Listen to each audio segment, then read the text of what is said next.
Good afternoon, everyone. Thank you for tuning in to today's webinar, Resume Writing for Career Changers with UCLA alumna and career coach, Kimberly Cook. My name is Joseph Blancas, and I serve as a coordinator for alumni career engagement at UCLA Alumni Affairs. In today's program, you will learn the true purpose of a resume, how the hiring process works, and strategies to create a compelling resume. I wanted to take this opportunity to thank our Alumni Association sustaining donors. It's with your help that we are able to strengthen the Bruin community with career programs like this. For some general webinar housekeeping, we will have time at the end of our program for a Q&A with our speaker. So please use the Q&A function below to submit your questions. We will be recording the event and will send out the recording when it is available. Now to start our program, I am excited to introduce Kimberly Cook. Kimberly is a former UCLA Health Administrator and Hiring Manager with over a decade of experience and insider knowledge. While her background is in the healthcare industry, she is passionate about seeing aspiring care professionals and more experienced careerists thrive in any industry and achieve professional success. Clients across the United States trust her knowledge and expertise to give them the ultimate competitive advantage and accelerate their careers. I'll turn it over to Kimberly now to start our program. Hi, Joseph. Thank you so much. Like Joseph mentioned, I'm a career coach and resume writer, and in my company, I work specifically with healthcare professionals, as I've spent my entire career in healthcare, so I get to leverage those skills and experience to help job seekers clarify their professional goals, put their best foot forward, and accelerate their healthcare careers. But if you're not in healthcare, don't worry, you're still in the right place, as the insights and strategies I'll share today will be applicable across all industries. However, at the end, I will have a special resource for those of you considering a pivot to the healthcare industry. Also, I encourage you to grab a copy of your resume so that you can jot down notes and have it handy to refer to in real time as we go through the strategies together. So let's get started. So first poll question for you. I know we have a huge alumni network that spans across the globe, and we had over 700 registrants for today. So I would love to know where you're joining me from. I'm in California, and there's the link at the top, and I believe it would be in the chat as well. So if you can click on that, if you're on a desktop, you can click on pollev.com/KCUP506, and you should be able to share. Okay, it's popping up. Good to know. So I see the United States is here for sure. I'll give it a couple more seconds to see if anyone else is joining from somewhere else. Okay, I see Mexico as well, Turkey. Awesome. And I'm looking over here at my other screen so I can see it a little more clearly. Awesome. It looks like Italy as well. I wish I knew how to say hello in other languages, but welcome and hello. And I'm excited that you all are here joining today. All righty. So let's keep going. Thank you for sharing, and hold on to that link because we're going to use it throughout the presentation. Perfect. So next question, what kind of career change are you considering? Education accounting to information technology, financial services to public policy, higher education to higher education more generally, okay. Same functions, operations within healthcare, all righty. Public health to public health law, accounting to sustainability. Okay, so I have a lot of my healthcare people here today, okay, good. Nonprofit law to private law firm. All righty, so for the sake of time, I'm gonna move on, but this is great. Looks like it's across the board. Some are sure of where they wanna go, some are not so sure. Either way, these strategies are gonna help you, even as you contemplate what it is you wanna do next, okay? From live events to something else. All right, I love the smiley face. Moving on, so I have one more question before we start. So actually two more. So how did you develop your current resume?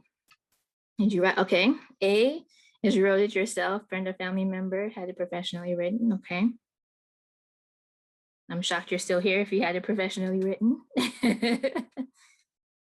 I don't have one yet. Okay. Well, good. This will give you a good foundation for when you begin writing your resume.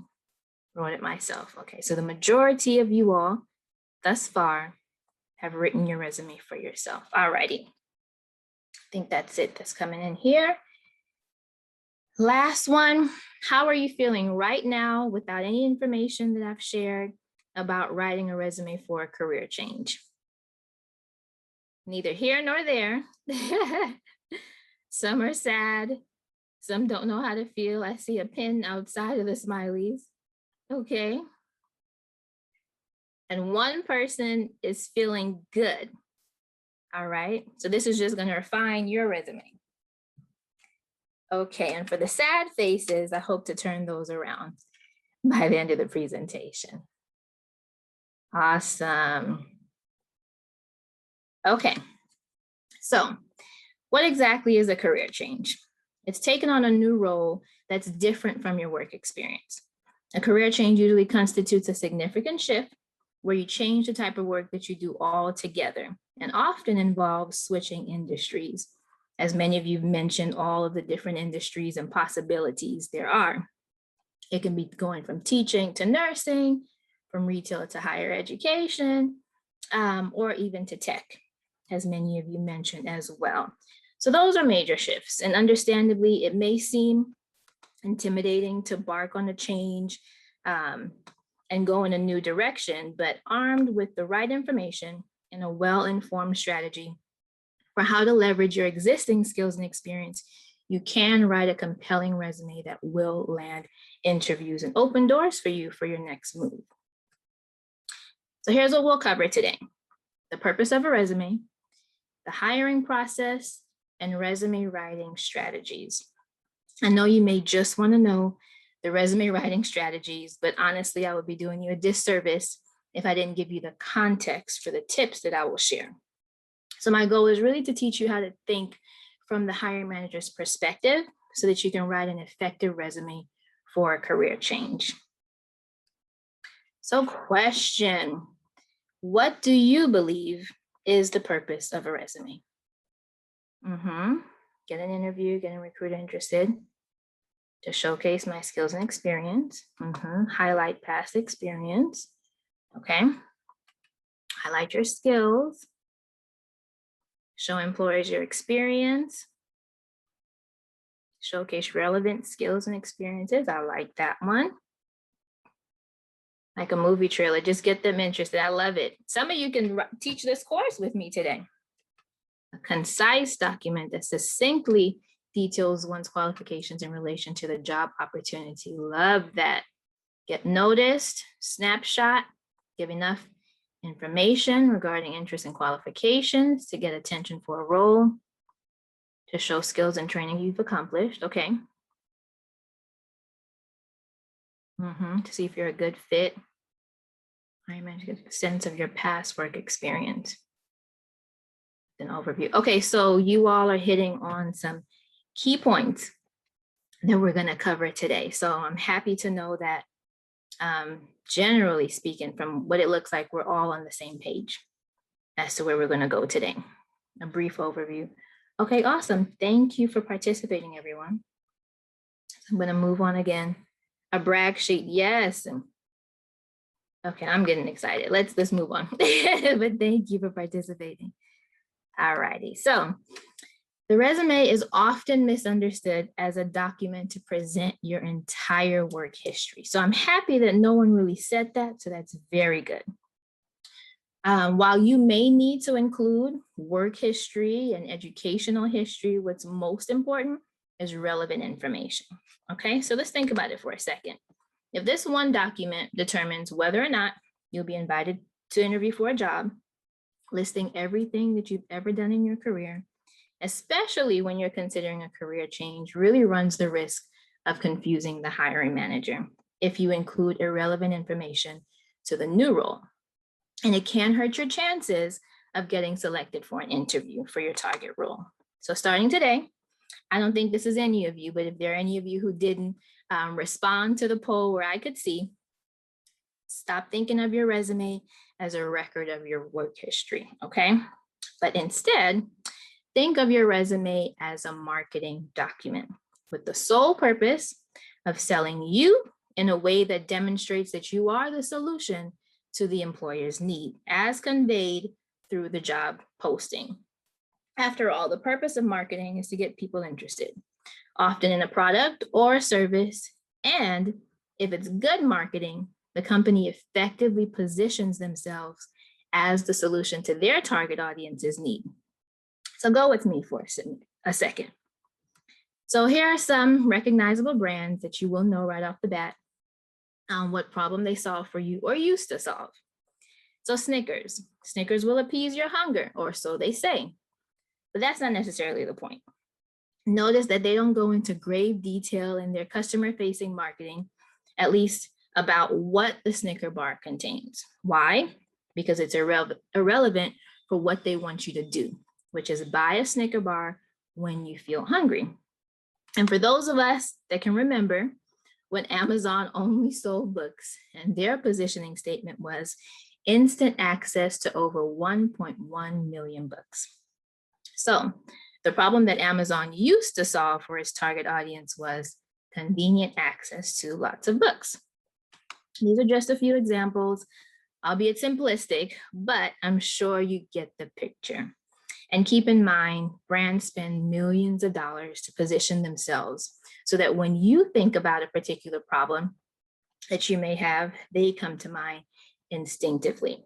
Why? Because leads lead to brand recognition, and brand recognition leads to sales and increased profitability for the business.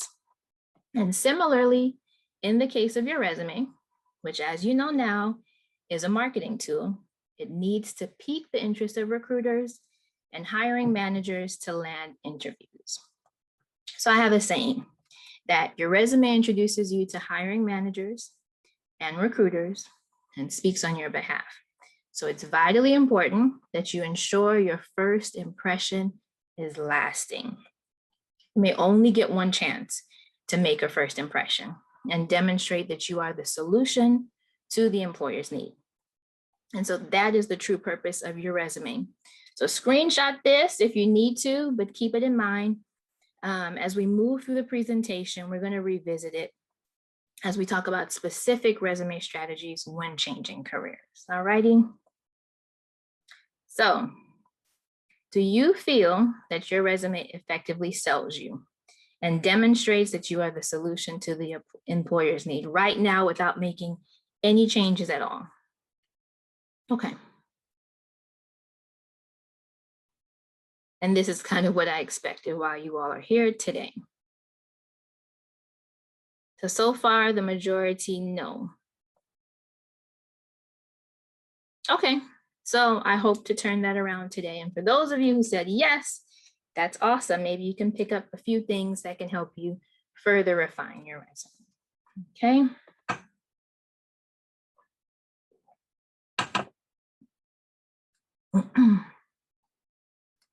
Okay, so now as it relates to changing careers, excuse me, this may seem like a daunting task.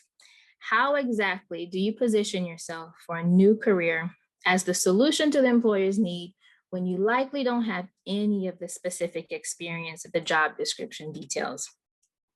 The good news is that there is a way, and having an understanding of the hiring process is the next fundamental piece that needs to be defined before we can get into the resume strategies. So quickly, before we go in, do you know what happens after you submit your resume to a job posting? Okay.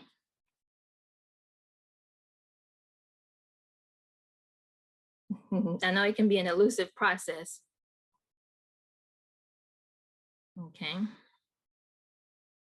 Unless you're in management and have had the opportunity to interview staff and review resumes, you may not know the details. So this is good to know. So the majority know. Alrighty, so this will be helpful for you. So I'm a visual learner, and some of you may be as well. And I like to explain the hiring process as a funnel that gets smaller and smaller as you move through. Starting from the top, you attach your resume to an online application with many other candidates. Then your resume is filtered through the applicant tracking system, or ATS for short. You may have heard this term before. Then once your resume reaches the hiring manager's desk, it has to be compelling enough to land the interview. Then once you are in front of the hiring manager, you must convince them that you are the one they should hire. The last rung on this funnel is beyond the scope of this workshop. However, it's important to just keep this visual in mind so you understand the heavy lifting that your marketing document, aka your resume, has to do to land interviews. So while you may have already been familiar with the hiring process, there are some other insights I would love to share with you that you may not know as well. And one thing I'll mention here as well is that this process is generally the same across organizations, but there can be minor differences in other places, okay? So right off the bat, hiring managers want you to be the candidate they select. Yes, when a hiring manager begins to receive applications for a position, they are eager and ready to find the right candidate for their open role. Because the longer the position stays open, either they have to do more than one job, or there's more strain on their team as their team has to take on additional responsibilities until the role is filled. So yes, the hiring manager is ready for the search to be over as much as you are and is rooting for you to be the one. Which brings me to my next point. Hiring managers select candidates that are the solution to their needs. Now, you knew this was coming. They want someone who will seamlessly integrate into their department, someone who will understand the fundamentals of doing the specific job. And in some cases, they may want someone who they don't have to train, depending on how long the role has been open or how critical the role is to daily operating functions. Now, I know that this may not be something that you want to hear, but it's important to keep this in mind as you embark on your job search. Also, hiring managers do not read resumes. This may come as a shock, but here's the thing. Between managing a team, running a department, or an organization, time is extremely limited. So at best, your resume will be skimmed. Think seconds and not minutes. So this should definitely influence how you write your resume. You want information to pop off the page. You don't want to bury key details. It should be right at the top and prominent enough to catch their interest immediately. And lastly, I snagged this one from a post from a LinkedIn recruiter. He just put it so well. Hiring managers do not reject candidates. They reject the information presented to them. Because the bottom line is, while you may be amazing, if you're not communicating your value in a compelling way on your resume, unfortunately, your resume will be weeded out. Okay. Now, finally, let's get into the specific strategies that you can apply right now to your resume so you can position yourself as the solution to the employer's need, pique the hiring manager's interest, and be a competitive applicant as a career changer. Firstly, you're going to want to eliminate jargon from your old industry. So any acronyms and terminology that's specific to your old industry is likely a foreign language in your new industry. So the old industry jargon should either be explained if it's applicable and relevant, or removed altogether. Unless, of course, it's terminology that's specific to a particular job function. For example, IT or HR, their terminology is generally the same across industries. You definitely don't want to alienate the hiring manager in any respects or make your resume stand out for all of the wrong reasons. It's important to remember that the hiring manager is skimming your resume. They're busy. They're looking for a certain kind of candidate and expect to see certain buzzwords and industry jargon, terminology and acronyms, but those related to their industry is what's going to speak to them. So give them what they want and help them help you, okay? For example, if you're going from healthcare to another field and you happen to have used an EHR system, you wouldn't put EHR. We know in healthcare that that's the electronic health record, Or you can describe it as a digital database of patient information shared across networks. Depending on the type of industry that you're moving into, that may speak in a data analyst role or an IT. That's going to translate, and the hiring manager will be able to understand the scope of your experience. And so here's a pro tip for you. Try to incorporate some of the new industry terminology as used in the job description that you're applying for in your resume. This can be done through a careful review of the job description, looking for any terms that you're unfamiliar with, and seeing how your past experience aligns, and choose those keywords to incorporate strategically. Next, you should reframe your skills, experience, and achievements in the context of the new industry and role. So in other words, show how your skills, experience, and achievements are applicable or transferable to the new profession or industry. Some examples could be communication skills, management experience, producing cost savings, revenue growth, improving processes, etc. All of which can be leveraged and are valuable in a variety of settings and roles, they're not specific to one industry. Using this strategy helps the hiring manager quickly see how you would add value in the new profession or industry. And I would recommend incorporating this strategy in the career summary section of your resume, which usually comes first after your name and contact information.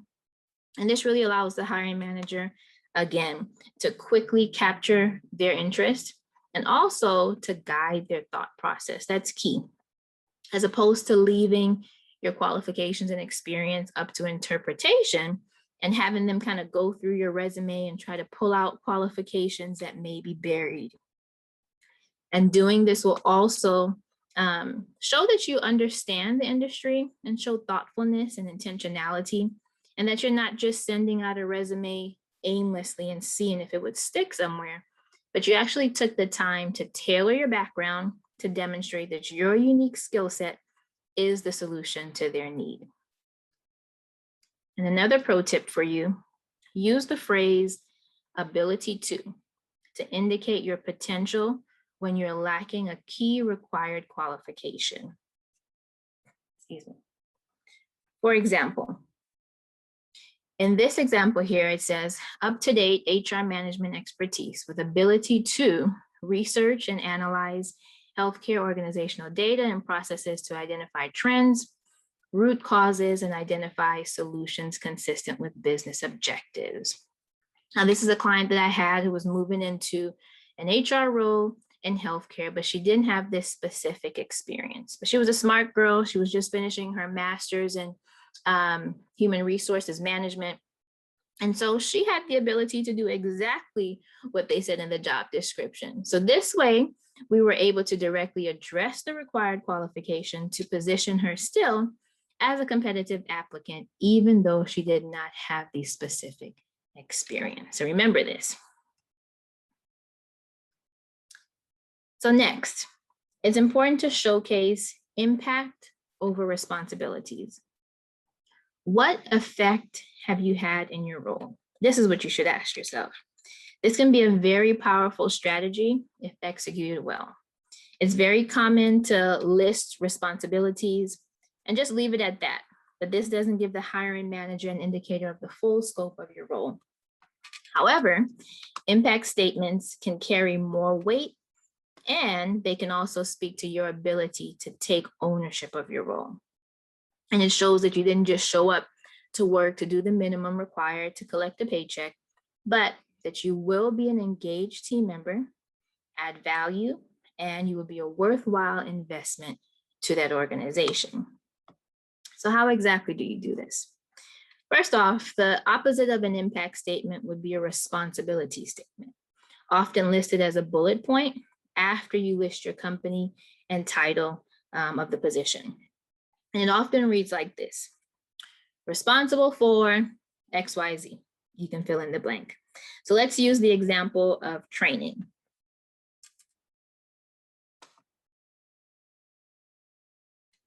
So you could say something like responsible for customer service training, but this doesn't really say much about the scope of your role and the impact that you've had at the organization. So we would try saying something like this instead. Trained 100 front office staff members on importance of patient experience using student communication framework, which increased patient satisfaction by 15% in 1 month. See the difference? You've now painted a much clearer picture of what you actually did, your impact, as opposed to just listing responsible for, which when you think about it, isn't really saying much. Yes, that was a responsibility of yours, but were you successful in executing this aspect of that role? And changing it to an impact statement will clearly communicate that information. Also, the impact that you've had at the role doesn't necessarily have to be anything award-winning either for you to be able to use this strategy. Let's say you also led training, but it was more routine and didn't necessarily impact key performance indicators. You can still create an impact statement that highlights scope and effect. You can quantify the number of people in attendance, personal characteristics and how you delivered the training, and the number of people who completed the post-training evaluation, for example. So let's use this example. Delivered engaging monthly customer service training to groups of 50 associates with 100% post-training survey completion rate. So as you can see here, it's easy for you to think of in terms of how many. When you think in terms of how much, how long, how often, you'll be able to create your own impact statement to clearly communicate the effect that you've had at your job and in your role.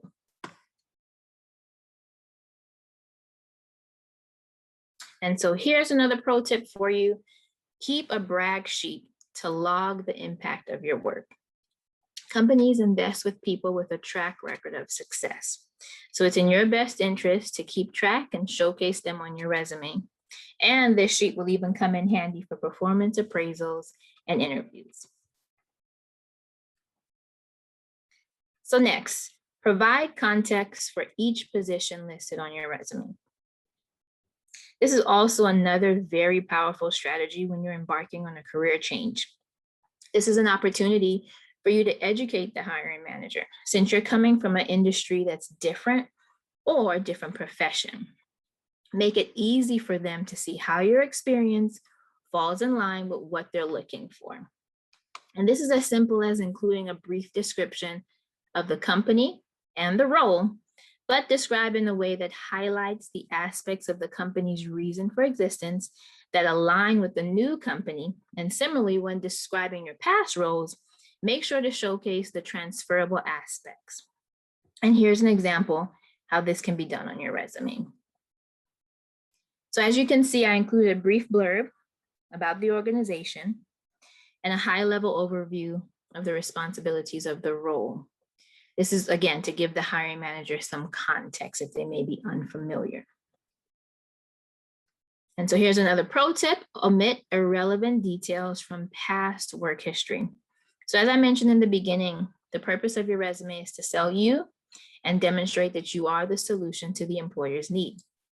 Your resume is a marketing document, so only include information to convince the hiring manager that you are the person they've been looking for. Irrelevant details, again, will only run the risk of confusing the hiring manager, and that's not what we want, okay? And so to recap, when writing your resume for a career change, strive to eliminate jargon from the old industry or describe it instead. Showcase impact over responsibilities. Reframe your skills, experience, and achievements in the context of the new industry or role. And provide context for each position listed on your resume, okay?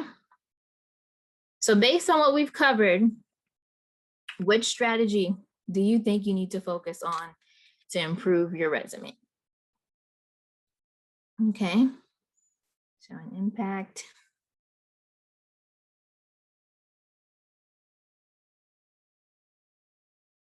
Okay. So far, it's looking like showing impact over responsibilities is leading the pack. And this one is kind of difficult to do, and you don't often think about it, but it makes a huge difference.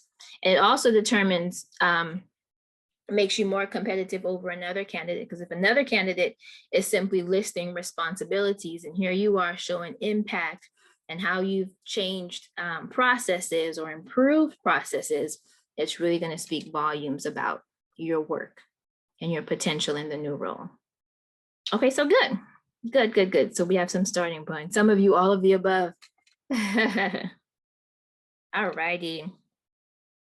So after we've gone through the strategies, how are you feeling now? I hope I was able to turn some of those sad faces over. Okay, so we definitely skewed it more towards smiley faces, which makes me smile. All righty. It's a task writing your resume, but if you sit there and you really go back through everything that I've shared today, I'm sure you'll be able to create a good foundational resume that will open doors for you. So this brings us to the end of the workshop. But before I take questions, I wanted to share this resource with those of you who are in healthcare or you're considering pivoting to that industry. It's a very thorough guide on how to develop a resume that would speak the language of healthcare hiring managers and land interviews. So you can use your phone if you're on a desktop to scan the QR code, or you can simply follow the link to be able to access that. And if you would like to connect, you can find me on LinkedIn by my name, Kimberly Cook, or on Instagram at Blue Pen Resumes. So let's see what questions came in. Okay, so one question is, does this information apply to academic CVs? For example, should we shorten the CV into a resume? I would say yes and no. It depends on what industry you're going into. If you're going to stay in academia, you would keep your CV the same. However, the concept as it relates to relevant details that you highlight in the career summary portion, which can be included as well in a CV, would apply there as well. Should the information on your own resume be the same as the work experience asked by the employment application? Should we add more? Yes, it should be consistent with your resume. So if on your resume you only include certain positions, do the same on your application. Okay, there's another question that came in. If they are transitioning from being a lawyer to a job at a museum for a director of communications and marketing, should I even try to reframe my skills if they are not transferable? Art is my passion and I need to be willing to make a chance. Okay, so yes, you should still try to reframe your skills. You mentioned a director of communications. Lawyers have to have the ability to communicate well. That's one of their strong suits. So yes, you can still use these strategies to indicate your transferable skills in those respects. Now, art is considerably different. So you can also incorporate, if you've volunteered at any museums, for example, that information will be important as well. And if you had leadership roles in those volunteer positions, that could help you also to show that you are familiar with the field, even from personal experience that can be tied into how you write your resume. Okay, if your resume isn't supposed to have all of your work history, does that mean having gaps isn't seen as a problem? How long should your resume be? Less than a page. So gaps is really a case-by-case basis. No, it's not necessarily a problem at all. You could also consider writing your resume in a functional format as opposed to chronological, which is what we're accustomed seeing. You list your most recent position all the way to your oldest position.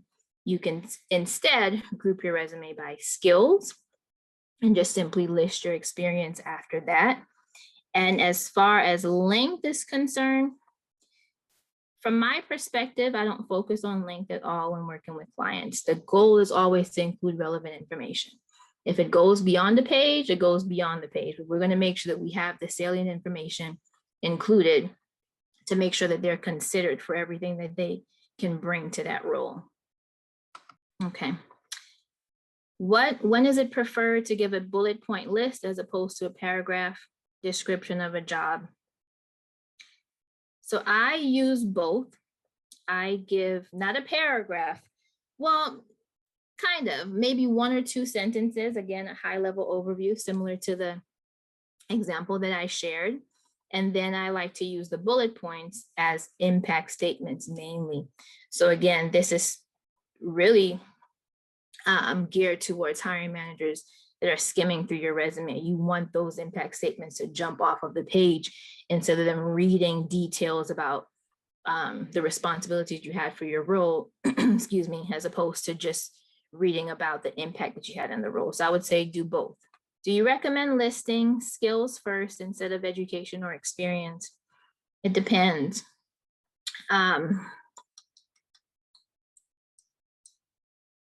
Generally, skills come first for me when I'm writing resumes, but education can supersede that if, let's say, you're currently enrolled in a program and it's applicable to the change that you're making.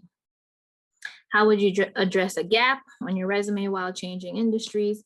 Again, it depends from person to person, the situation, the reason for the gap. But generally, you can reformat your resume to list your skills in sections as opposed to listing everything based on roles. And also, if you did anything during that time that would be applicable to the new role, it's great to add that and include that there as well. Another question, how much detail from an old job should I put in? I used to work at Deloitte. Okay. Again, it goes back to relevant information. If the information is relevant, include it. If it's not relevant, don't include it. I know Deloitte is a prestigious firm, so you may want to put that on there as well. And that can be listed in a section that says additional experience. And you can maybe just list the company and the title and the years that you were there. But other than that, just the relevant information. So this question is asking about getting past the ATS and then to the hiring manager, how do you incorporate the keywords? So you're looking at the job description. That was part of the section where we were talking about context and making sure that you have some of the keywords from the industry that you're entering. So look at the job description, look for keywords. Another helpful thing to do is there are word cloud software on the internet. You can take the job description, upload it to the word cloud, and run a search, and it'll pop up all the words that were mentioned more than others. And you can use that as well to see what words and keywords you need to put in your resume to speak to the hiring manager. As it relates to format and style, it's going to depend person to person. So that's not one I can give general advice on. If I were to say something generally, again, it would be to not hide information and make sure that information, the relevant information to the new job, is listed at the top of your resume and it's not buried. And try to avoid long paragraphs as much as possible. I would say beyond 3 sentences is a little bit too much and no one is really going to read that. What if all my experience is from unpaid volunteer work? It doesn't matter, it's experience. You can include it as well. And be sure, again, to mention the impact that you've had in your volunteer experiences. I do that often for clients. And it works in their favor, I should add. How prevalent is ageism and how do we avoid being ruled out? Can we leave out dates? Yes, you can absolutely leave out dates. I go back usually about 10 to 15 years, especially with someone who is more experienced and has extensive years of experience. We would only keep, again, the relevant parts of their history. I would still weave that into their career summary. For example, a background in whatever it was. And if it's beneficial to the new role, we would include it there, but we wouldn't detail the years of experience in total. We would only put that information for the first 10 to 15 years if it's relevant to the new position. More questions about resume length. Again, don't focus on length so much, but more on relevant details. Is it good to have different versions of your resume? and saving all of them. Yes, that is the strategy I employ with my candidates, and I find that it's most effective. So you would tailor your resume to each position that you apply to. One, that helps you get through the ATS system. Two, once it lands on the hiring manager's desk, again, it's speaking directly to them. It's speaking their language, and it's showing that you were thoughtful and you went through the role and saw exactly how your past experience, skills, and achievements connect to what they're looking for. So I always recommend tailoring. And sometimes you can use that same version and swapping out different keywords or phrases to apply to roles in the same job function as well, because I know that can be time consuming also. Okay, more about length. How far back do we go in work experience on our resume? I would say 10 to 15 years. 15 if it's really going to impact the new role and it's really relevant. Other than that, I would say just 10, because oftentimes beyond 10 are entry-level roles. If you're already in the director positions and above, the administrative role that you had when you first started your career has no weight on what you can do now if you're going into a VP position, for example. Key sections in a resume, I would say your career summary, your career profile, your professional experience, and education. Those are the main things. Everything else can be optional, whether you list software based on the type of role that you're going into, or community involvement or professional affiliations. That's all going to vary by person. Format and style, again, that depends based on the client, based on their past work history, based on a lot of different information. How to explain a gap, again, it's gonna vary, but I would say changing the format of your resume would help tremendously in getting your foot in the door. Listing your experience based on skills that the new role is looking for, and then simply listing your past experience at the bottom, as opposed to, again, listing by experience, especially if I see someone here, I think there was like 16 years out of the workforce being a stay-at-home mom. That's what I would recommend in those scenarios. So someone is mentioning increasing the responsibilities to reflect the types of roles that they're applying to, and you're looking for a change in title to reflect the current responsibility. So even if you don't get a change in title, there is some wiggle room when you list your title on a resume. You can modify it, but again, it depends on the person. I would have to know the specific situation. And even if you don't feel comfortable doing that, you can also put in your description the increased responsibilities that you took on and be able to speak to that in an interview setting, and it will work out fine for you as well. Always tailor your resume to the job description. Yes, you should change it when applying to different positions in the same field if the roles are different and the job functions are different.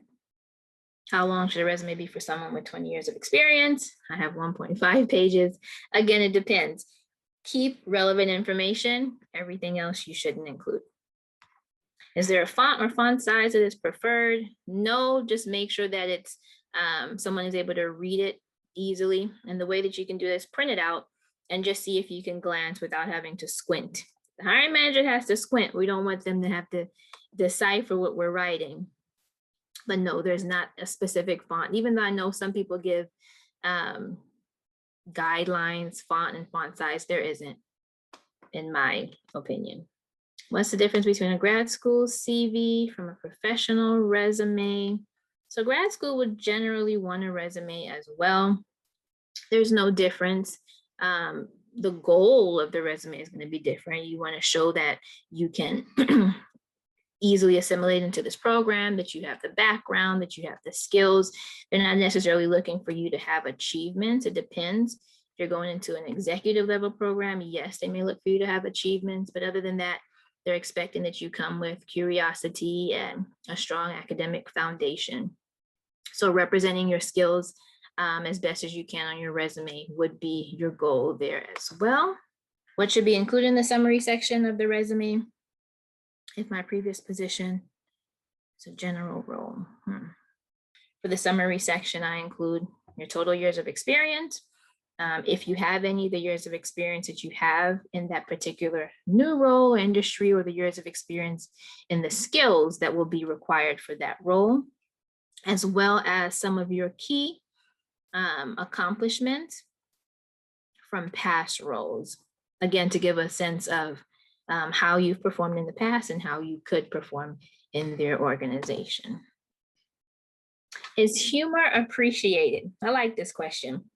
Sometimes you can tell from the job description. I wrote a resume for my husband. He's not in healthcare, but he has a good sense of humor. And we incorporated that into his resume, and it actually turned out to be a talking point in his interview for a job that he got. So yes, humor is appreciated, but you have to know the industry you're going into. And based on the job description, sometimes they put hints. And a job description recently for a public health position that I wrote a resume for, they actually wanted that as a characteristic, someone who had a sense of humor. So yes, it is appreciated, but it depends. Should you put your LinkedIn on your resume? Only if your LinkedIn is up to date and optimized, and it matches the information that you have on your resume. Because we don't want them to be confused and they go to LinkedIn and it's just a picture of you, or there's no picture at all, and it doesn't have a profile summary. It talks about your career aspirations. So make sure your LinkedIn profile is built out, and yes, you should include it. Yes, including coursework and classes taken if they're relevant to the new role is good, especially for students who don't have as much experience yet. I know that we have a lot of more questions to get through, but unfortunately we're at time. So I just wanted to thank you, Kimberly, for being here today. I know the information that you shared is so helpful for our career changers out there. So thank you again. And thank you to everyone who joined us today. Feel free to reach out to Kimberly at info@bluepenresumes.com for any additional support on your resume. Have a good rest of your day, and go Bruins.